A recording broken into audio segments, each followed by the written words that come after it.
Le ministre de la Défense dénonce des agissements intolérables au sein de l'armée qui se doit pourtant d'être exemplaire. Il condamne les violences sexuelles et le harcèlement qui s'y produisent. Pour Jean-Yves Le Drian, la priorité doit être donnée à l'accompagnement des femmes victimes. Il faut aider les victimes dans leur démarche, aider aussi le commandement dans son action. Et c'est la raison pour laquelle une cellule spéciale que j'appelle Thémis va être mise en place immédiatement.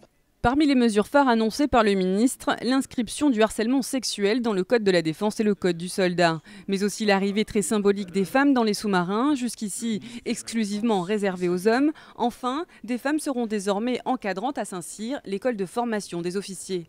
En revanche, le ministre se refuse à parler d'omerta. Je ne suis pas d'accord avec le fait qu'il n'y a pas d'omerta. Après, évidemment, on pourrait discuter sur le mot.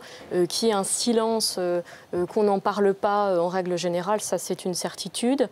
Je pense qu'avec ces mesures, il est possible que certaines langues se délient effectivement. Pour cette spécialiste, d'autres questions restent en suspens. Aujourd'hui, il y a des hommes agresseurs dans l'armée, donc reconnus par la justice, violeurs, agresseurs sexuels ou harceleurs sexuels, qui sont toujours en poste. Est-ce que ces personnes-là vont être démis de leurs fonctions ou pas ?